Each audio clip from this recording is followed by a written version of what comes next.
धन्यवाद।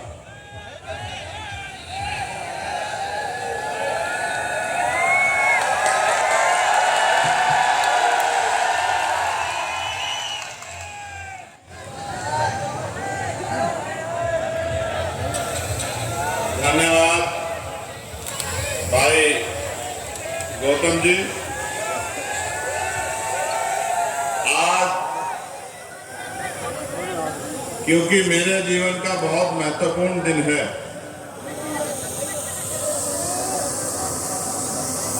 जिस तरह से बालक के पहले गुरु उसके माता पिता होते हैं और बाद में जिस शिक्षक द्वारा उसको पढ़ाया जाता है वो उसके गुरु होते हैं, और गुरु का दर्जा माता पिता के दर्जे से भी ऊपर माना गया। कहा गया है, गुरु गोविंदो खड़े ताके लागे पाए, बलिहारी गुरु आपने गोविंद दियो बताए। कि गुरु का जो दर्जा है वो, क्योंकि गुरु रास्ता दिखाते हैं, वो माता पिता से बढ़कर और जिस ईश्वर आप मानते हैं उस ईश्वर के बराबर है। तो मेरे राजनीतिक गुरु माननीय साहब श्री काशीराम, जिनका आज परिनिर्वाण दिवस है, तो ये दिन मेरे जीवन में बहुत अहमियत रखता है। इस परिनिर्वाण दिवस पे मुजफ्फरनगर मोरना की ऐतिहासिक धरती, बराबर में हमारा बहुत बड़ा तीरथ सुप्रताप, यहाँ उपस्थित इस क्षेत्र की महान जनता, मेरी माताएं बहनें, मेरे नौजवान छोटे भाइयों, मुझसे बड़े बुजुर्गों, मेरे हम उम्र साथियों, प्रेस के साथियों, पुलिस के साथियों, मेरे लिए ये दिन जहां एक तरफ दुख का पीड़ा का दिन है कि हमारे रहबर हमें छोड़कर चले गए, और कहने वाले ये भी कहते हैं कि अगर वो 10 साल और जी जाते, शायद इस देश में कमजोर वर्गों के बीच का कोई व्यक्ति प्रधानमंत्री की कुर्सी पर बैठता। किसान, कमेरा, नौजवान, गरीबों का सच्चा हितैषी, महिलाओं का रक्षक इस देश की सर्वोच्च कुर्सी पर बैठता। लेकिन जब वो चले गए हैं तो अब रोने चिल्लाने से कुछ नहीं होने वाला।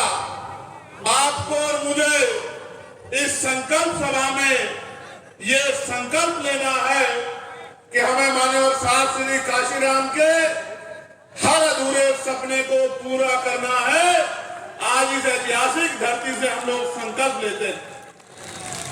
मैं अपनी बात को शुरू करते हुए सभी धर्मों में जन्मे सभी संतों, गुरुओं, महापुरुषों को नमन करता हूं, और उनमें भी राष्ट्रपिता ज्योतिबा फूले, छत्रपति साहू जी महाराज, डॉक्टर बाबा साहब अम्बेडकर, ईवी रामा नायकर पेरियार स्वामी, पेरियार ललई यादव, बाबू जगदेव प्रसाद कुशवाहा, जगनायक कपूरी ठाकुर, चौधरी चरण सिंह जी, महामना रामसूर वर्मा, संतराम बीए प्रजापति,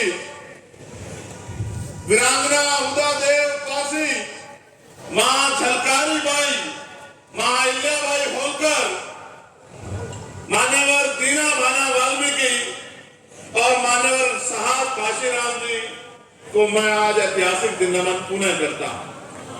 आज इस चुनावी सभा में मुझे आपके बीच आने का मौका मिला है। आप ये जानते हैं कि मैं कोशिश करता हूं कि छुट्टी ना, और उसके पीछे एक ही कारण है कि मैं मानता हूं कि अभी काम बहुत बाकी है और जब तक वो काम पूरा नहीं होता तब तक हम लोगों को रुकना नहीं है। आज जिस तरह का ऐतिहासिक जनसैलाब आप लोगों ने यहाँ उपस्थित कराकर मेरे हौसलों को, पार्टी के हौसलों को, संगठन के हौसलों को, हमारे नेताओं को और हमारे लोकप्रिय प्रत्याशी भाई जाहिद जी को जिस तरह का मनोबल बढ़ाने का काम आपने किया है, मैं इस क्षेत्र की महान जनता का भी दोनों हाथ जोड़ के बहुत बहुत धन्यवाद करता हूं। आप जानते हैं मैं लगातार भ्रमण करता रहता हूं और एक खुशी इस बात की है कि जहां दूसरी तरफ हर पार्टी आर्थिक रूप से बड़ी सक्षम है, उनके कार्यकर्ताओं में बड़े बड़े साधन संसाधन हैं, उनके पास मीडिया को देने के लिए तमाम तरह के ऐड हैं, व्यवस्थाएं हैं। वहां दूसरी तरफ मेरे भीम आर्मी आजाद समाज पार्टी के गरीब घर से आने वाले कार्यकर्ताओं ने मेरी एक आवाज पे जिस तरह से पिछले 7-8 सालों से मेरी हर एक बात पे पहरा देने का काम किया, उससे मैंने आशा उम्मीद करता हूं कि अगर कोई ईमानदारी से काम करता है तो समाज उसका साथ देता है। इसी तरह का प्यार नगीना में भी आपने मुझे दिया। सभी जाति धर्मों के लोगों ने मुझे वोट देकर और बड़ी बड़ी पार्टियां जिनपे बड़े बड़े नेता हैं, बड़े बड़े साधन हैं, उन बड़ी बड़ी पार्टियों पे भरोसा ना करके जिस तरह से नगीना के लोगों ने आशीर्वाद देकर, प्यार देकर मुझे वोट की ताकत से कामयाब बना के भेजा, उसी तरह से जिस तरह की मेहनत मैंने वहां देखी थी, मेरे भीम आर्मी के साथी, हमारे आजाद समाज पार्टी के नेता, उसी तरह के कार्यकर्ता मेहनत यहाँ इस मीरापुर विधानसभा में भी कर रहे हैं। मेरा विश्वास है जिस दिन चुनाव अनाउंस होगा और वोट पड़ेंगे और परिणाम आएगा, मैं संकल्पित हूं इस मिट्टी के आशीर्वाद से कि मीरापुर विधानसभा हम लोग कम से कम 20,000 वोटों से जीत के जाएंगे। इस बात का मुझे भरोसा। सम्मानित साथियों, चुनाव लड़ेंगे तो जाहिर ये सच है, लेकिन चुनाव लड़ाएगा उनको एक क्षेत्र, चुनाव लड़ाएंगे उनको पार्टी के संगठन के कार्यकर्ता और नेता। और इस मंच पर उपस्थित हमारी पार्टी के सभी सम्मानित नेताओं का भी मैं यहाँ पहुंचने में धन्यवाद करता हूँ। जो प्रभारी यहाँ लगाए गए हैं उनकी मेहनत का भी मैं धन्यवाद करता हूँ। जितने साथी जो टिकट की दौड़ में थे और जो चाहते थे उन्हें मौका मिले, लेकिन उन्होंने जिस तरह की वफादारी पार्टी के साथ दिखाई है, मैं उनको संकल्प देके कहता हूं कि आपके अधिकारों के साथ किसी भी तरह का नुकसान हम लोग नहीं होने देंगे। इस बात का भी मैं आप लोगों को वचन देता हूं। जाहिद भाई का चुनाव निर्णय इसी बात पे हुआ कि उनका न कोई क्षेत्र में कोई विवाद है और न ही अपवाद है। वो निर्विवाद व्यक्ति हैं और पहली बार चुनाव के मैदान में आए हैं और उनके साथियों ने जिस तरह से पार्टी के प्रति सम्मान का भाव प्रकट करते हुए उनके हाथ मजबूत करने का काम किया। मैं भाई जाहिद से भी ये कहूंगा, उनके परिवार से भी ये कहूंगा कि उनको इन साथियों को साथ लेकर चलना है, इनकी बात को मजबूत करना है, इनकी बात को कभी कमजोर नहीं पड़ने देना है।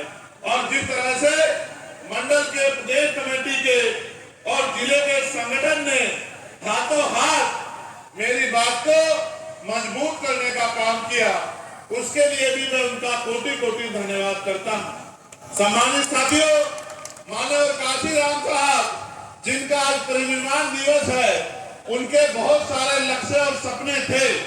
लक्ष्य उन्होंने निर्धारण किए और लक्ष्य लगभग उन्होंने पूरे किए, लेकिन एक लक्ष्य लक्ष्य उनका अधूरा रह गया।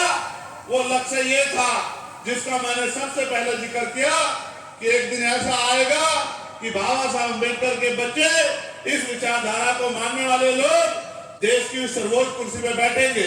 उनकी औलाद होने के नाते, उनके अनुयायी होने के नाते मेरी, आपकी, हम सबकी एक जिम्मेदारी बैठती है कि हम उनके अधूरे सपने को पूरा करें। करना चाहिए नहीं करना चाहिए बताओ? अगर कोई पिता अपने बच्चों के सामने किसी काम को अधूरा छोड़कर चला जाए तो उनके बच्चों की जिम्मेदारी बनती है नहीं बनती है कि उनके अधूरे काम को पूरा करें। मुझे दोनों हाथ उठा के बताओ कि इस काम को पूरा करने में मेरी मदद करोगे नहीं करोगे? तो आओ फिर मेरी बातों पे गौर करो। आप जानते हैं देश जब आजाद हुआ 15 अगस्त 1947 को, मैं बार बार समझाता हूं और आज फिर आपसे कह रहा हूं और आपकी बात समझ में आएगी। मैं इस बात की भी गारंटी देता हूं। मेरी गारंटी मोदी जी की गारंटी जैसी नहीं है जो कभी पूरी नहीं होती। मेरी गारंटी तो वो गारंटी है जो पूरी भी होगी और जिस दिन पूरी होगी आपको एहसास भी होगा। मैं आपको विश्वास दिलाता हूं जब आप मेरी बात को यहां से सुन के घर की तरफ लौटेंगे और अगले कुछ समय इस पे पहरा देंगे तो आपको एहसास हो जाएगा कि मैंने आपको किस माध्यम से क्या समझाया। तो जब 14 अगस्त 1947 को देश अंग्रेजों के अधीन था, जिस व्यक्ति की जेब में 100 रुपए थे, 15 अगस्त को आजाद होने के बाद 16 अगस्त 1947 को उसकी जेब में 100 रुपए थे। 14 अगस्त को जिसके पास 1 बीघा जमीन थी, 16 अगस्त को आजादी के बाद भी उसके पास 1 बीघा जमीन ही थी। और 14 अगस्त को जो नौकरी पे नहीं था, आजादी के साथ नौकरी नहीं मिली, 16 तारीख को भी वो बेरोजगार ही था। बदलाव ये हुआ कि हम अंग्रेजों के गुलाम थे। अंग्रेजों ने पावर जो है यहाँ की सरकारों के हाथ में दे दी। अंतरिम सरकार पंडित जवाहरलाल नेहरू जी के नेतृत्व में बनी, लेकिन असली आजादी किसान के मेरे नौजवानों को तब मिली जब इस देश में 26 जनवरी 1950 को बाबा साहब अम्बेडकर का संविधान लागू हुआ। उस संविधान से क्या परिवर्तन हुआ? उस संविधान से परिवर्तन हुआ कि सभी लोग इस देश में बराबर होंगे। जो गैर बराबरी है, लोकतांत्रिक व्यवस्था उस गैर बराबरी को खत्म करने का काम करेगी। कैसे? जिसके पास जमीन नहीं है, सरकारें बनने के बाद उनको जमीन देके जो है उनको इस गैर बराबरी से मुक्ति दिलाई जाएगी। जो पढ़े लिखे लोग हैं उनको रोजगार दिलाने का काम किया जाएगा। जो नहीं पढ़े लिखे हैं उनको पढ़ाने का काम किया जाएगा। जिसके घर पे छत नहीं है उसको छत देने का काम किया जाएगा। जो जाति के आधार पर गैर बराबरी है, ऊंच नीच है, इसको संविधान 26 जनवरी 1950 को पहले दिन से खत्म करता है। आज के बाद जाति धर्म के आधार पर ऊंच नीच नहीं होगी, हर व्यक्ति बराबर होगा और कोई जाति धर्म के आधार पर किसी का अपमान नहीं कर पाएगा। उसी तरह से धर्म के आधार पर सब लोगों को बराबरी होगी। सब अपने धर्मों को मानेंगे, सब अपने धर्मों की पूजा और प्रार्थना अर्चना करेंगे। कोई किसी को धर्म के लिए बाध्य नहीं करेगा कि कोई किसी धर्म को माने या कोई किसी धर्म को ना माने। ये सारी तरह की बराबरी, यानी कि इंसानों को बराबरी का अधिकार और इज्जत की जिंदगी और अधिकारों के साथ जीने का अधिकार 26 जनवरी 1950 को मिला। और जिम्मेदारी सौंपी गई सरकारों को कि सरकार अंतिम व्यक्ति की पीड़ा को सुनने का काम करेगी। लेकिन आप एहसास करके देखो, आजादी के 75 साल बाद हमें क्या मिला है? आज भी हजारों लोग ऐसे हैं या लाखों लोग ऐसे हैं जिनके सरों पे पक्की छत नहीं है। मैं अभी तीसरा कमेटी की मीटिंग में बिजनौर गया था। पिछली बार हमारे यहाँ 937 मकानों का लक्ष्य था, इस बार फिर अभी भी लक्ष्य है।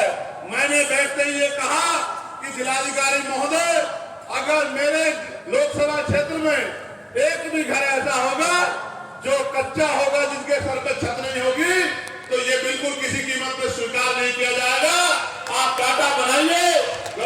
कीजिए, मुझे प्राइम मिनिस्टर के पास जाना पड़ेगा, किसी और मिनिस्टर के पास जाना पड़ेगा, मैं जाऊंगा और कोशिश करूंगा जो वोट की ताकत जमीना के लोगों ने मुझे दी है उस वोट से उनकी पीड़ा को हरने का काम करूंगा। तमाम डिपार्टमेंट के अधिकारी थे, मैंने उनसे भी कहा कि बिजली विभाग के जो कर्मचारी है, ये जो लूट मचा रखी है, कि अगर 5,000 का बिल होगा गरीब का तो उसका कनेक्शन काट दोगे, उसकी कुर्की डाल दोगे और पूंजीपतियों के लाखों करोड़ रुपए भाजपा की सरकार ने माफ किए हैं, इनको दिन के आगे कमजोर पड़ जाते हो और गरीबों को पीटने का काम करते हो, किसानों को बिजली का बिल न देने पर उनके कनेक्शन काटने का काम करते हो। मेरी लोकसभा क्षेत्र में अगर कोई कर्मचारी किसी गरीब को इस नियत से कि मुझे उससे कुछ पैसे लूटने हैं, ये लूट खसोट का काम करेगा तो उसको किसी कीमत पे बर्दाश्त नहीं किया जाएगा। ऐसे कर्मचारियों पे कार्रवाई करने का काम आपको करना पड़ेगा। और उन्होंने मुझे आश्वासन दिया कि सांसद साहब मैं विश्वास दिलाता हूँ, एक भी घटना ऐसी पाई जाएगी तो उन पे कार्रवाई होगी। ये आपका क्षेत्र है, 75 साल बाद क्या मिला? पढ़े लिखे नौजवान बैठे हैं, बताओ नौकरी मिल रही है? मिल रही है? तो फिर सरकारें किस लिए? पढ़े लिखे हमारी बेटियां परेशान हैं, हमारे बीएड के बीटीसी के बच्चे परेशान हैं, भर्तियां नहीं आ रही। 69,000 शिक्षक भर्ती में घोटाला हो गया, 20,000 पदों पे आज तक मैंने आंदोलन किया था, 6,800 नौकरियां दिलाने का काम किया था, फिर उसमें रोक लगी, फिर हाईकोर्ट से उसका ऑर्डर हो गया, फिर सुप्रीम कोर्ट चला गया। ऐसे ही वो बच्चे सड़कों पे परेशान घूम रहे हैं। आपके सामने सब कुछ हो रहा है। कोई भर्ती आती है पुलिस की, अभी आई थी, भर्ती में घोटाला हो गया, पेपर लीक हो गया, फिर मैंने मांग उठाई, दोबारा लेटर लिखा, फिर उसका पेपर दोबारा हुआ। अब पता लगता है कब उनको नौकरी मिलेगी। आप ये देखो मिल क्या रहा है। यहाँ क्षेत्रीय किसान, ये हमारा गन्ना बाहुल्य बेल्ट है, गन्ना की फसल के जो है ना तो दाम किसान तय कर पाता है और ना मिले समय पे पैसा देती है। आपने जिनको एमएलए बना के भेजा है, एमपी बना के भेजा, वो पता नहीं क्या करेंगे।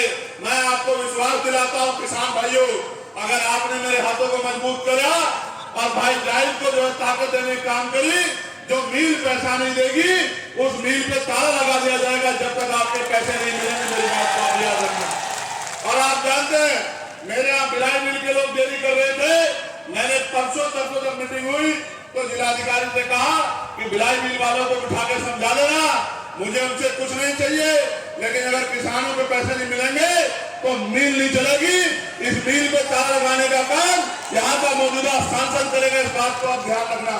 इसलिए मैं आपसे कह रहा हूँ, मेरे मन में तो बहुत सपने हैं और सपने ये सुनो कि कुटीर उद्योग लगने चाहिए और ग्रामीण क्षेत्रों में महिलाओं को रोजगार मिलना चाहिए। मैं तो बहुत बचपन से देख रहा हूँ, मेरी माँ पशुओं पालती है और पशुओं का दूध बेच के अपने बच्चों को पालने का काम करती है। पूरी जिंदगी उनकी इसी में बीत जाती है, या वो कोयलों पे काम करती है, या वो भट्टों पे काम करती है, या फैक्ट्रियों में जाकर सर पे ईंटें उठाती है। आज तक भी देश में महिलाओं को सम्मान की जिंदगी दिलाने का काम सरकारों ने नहीं किया। आप किसी क्षेत्र का मामला उठा के देख लो, बहन बेटियों पे जिस तरह का जुल्म हो रहा है, कानून व्यवस्था के बैठे लोग उस तरह से बहन बेटियों के सम्मान की सुरक्षा नहीं कर पा रहे हैं। इसलिए मैं तो चाहता हूँ कुटीर उद्योग लगे ब्लॉक स्तर पर और महिलाओं को घर पे रोजगार मिलने का काम हो, सम्मान की जिंदगी मिले और 15-20 हजार रुपए का रोजगार मिले। और जो पढ़े लिखे नौजवान है उनको अगर सरकार नौकरी नहीं दे सकती तो जब तक वो बेरोजगार है बेरोजगारी भत्ता दिलाने का काम करे और साथ साथ इंडस्ट्रियल एरिया लग के उद्योग धंधे लग के हजारों नौजवानों को जिलों में नौकरी मिलने का काम हो। जिन माँ बाप ने अपना पेट काट के जो है उनको पढ़ाने का काम किया, इस उम्मीद से कल मेरी लाठी बनेगा, उन माँ बाप को भी कुछ सुकून मिले। मैं तो गरीब परिवार से आता हूँ और हमारे नेता बैठे हैं, मैं कहूंगा कि वो गौर करें। ये आपकी जिंदगी का मामला बताना, मैं झूठ तो नहीं बोल रहा हूं। आज गरीबी का आलम यह है कि बेटा पिता के सामने हाथ फैलाकर कहता है कि मुझे सम्मान चाहिए, और बाप चाहता है कि अपना दिल निकाल के दे दे अपने बच्चे के लिए, लेकिन जेब में पैसे नहीं होते तो आंख में आंसू लेकर चला जाता है, नहीं चला जाता? बताओ, मैं झूठ तो नहीं कह रहा हूं, ये सच है नहीं है? बताओ। तो इस देश में जो अमीरी और गरीबी खड़ी कर दी है। इस खाई को पार